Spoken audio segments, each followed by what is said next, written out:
Much whispers of betrayal echo loudest in sacred places. In 1478, a plot unfolded inside Florence's Grand Cathedral, not with swords on a battlefield, but with daggers behind altars. One man was killed, another narrowly escaped, and at the center of it all may have stood the Pope of Rome. This is the story of an assassination that could have ended the Renaissance, and the shadowy alliance that made it possible. You're watching Hidden in History.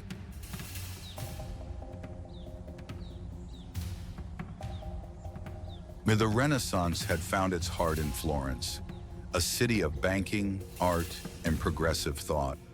At the helm stood Lorenzo de Medici, known as Il Magnifico.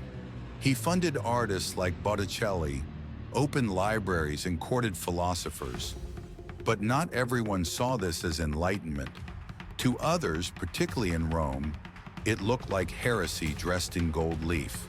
And the man watching most closely was Pope Sixtus IV.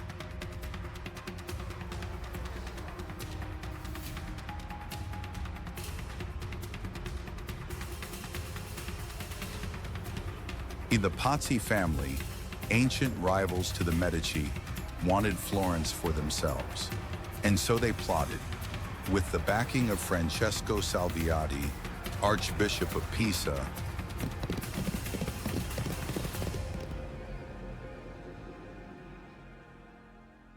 and according to some historians, the tacit approval of the Pope, they prepared to strike.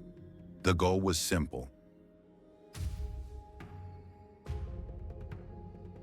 kill both Medici brothers, seize the city, and put Florence back under Roman control.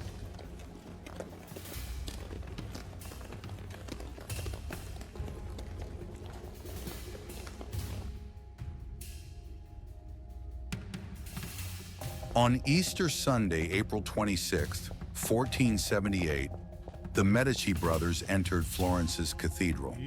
It was the holiest day of the year. The church was packed. They came to worship, but others came to kill.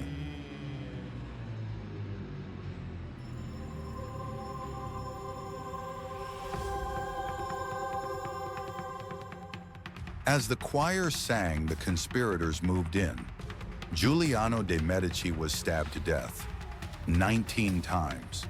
Lorenzo was wounded but escaped, hiding behind the altar. He survived, barely. The assassins had failed.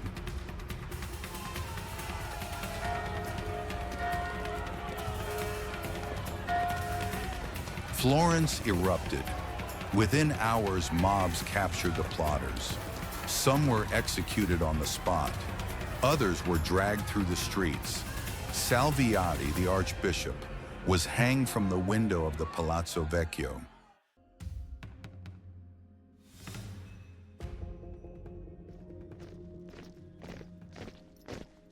The Medici crushed the rebellion, brutally.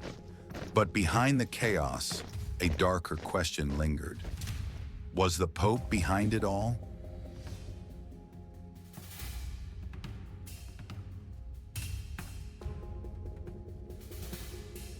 Pope Sixtus IV didn't deny the attack. Instead, he condemned the executions of churchmen. He excommunicated Lorenzo de Medici. Then he sent troops. To many, this wasn't about justice. It was revenge for a failed plot.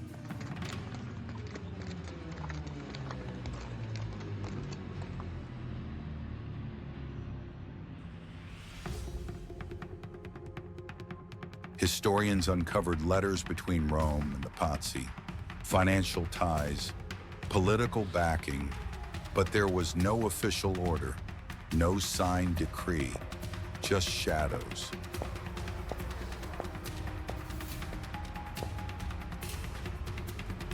And why would a pope support murder in a cathedral? Because the Renaissance was more than art. It was power.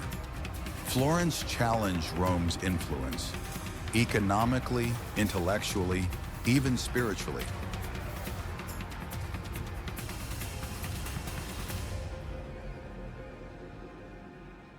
Pope Sixtus IV was no theologian. He was a politician, and in Lorenzo de Medici, he saw not a rival prince, but a rival pope.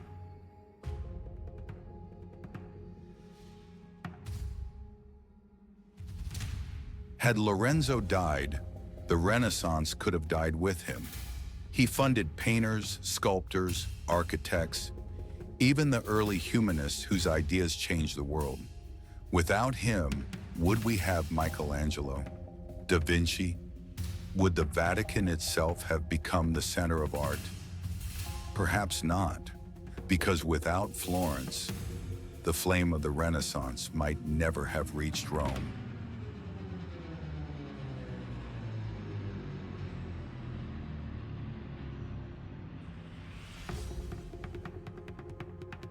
Was this the first holy assassination of the Renaissance?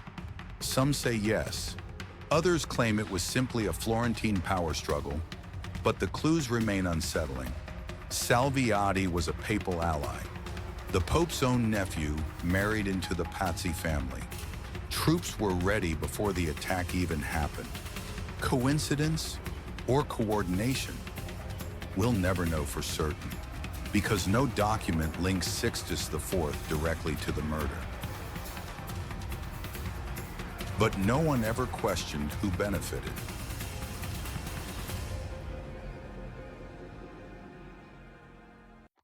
Lorenzo survived, and the Renaissance exploded.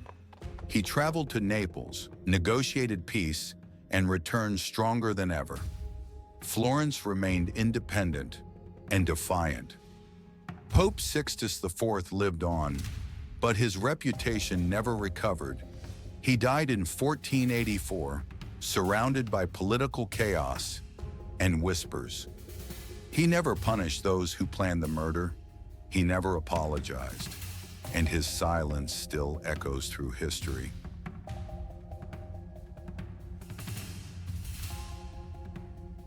Years later, another Medici, Lorenzo's son Giovanni, would rise to power. He became Pope Leo X. He flooded Rome with art and ushered in the High Renaissance.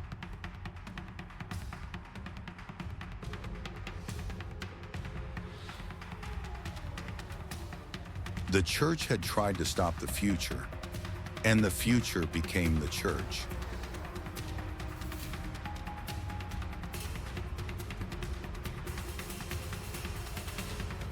So was Pope Sixtus IV the mastermind behind one of the boldest political assassinations in Renaissance history? We may never know. The evidence is scattered, the truth possibly burned. But this much is certain.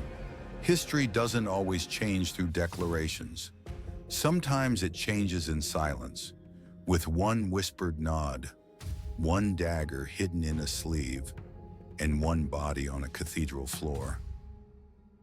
If you enjoyed this video, please don't forget to like it and subscribe the channel. This will help us to create more videos.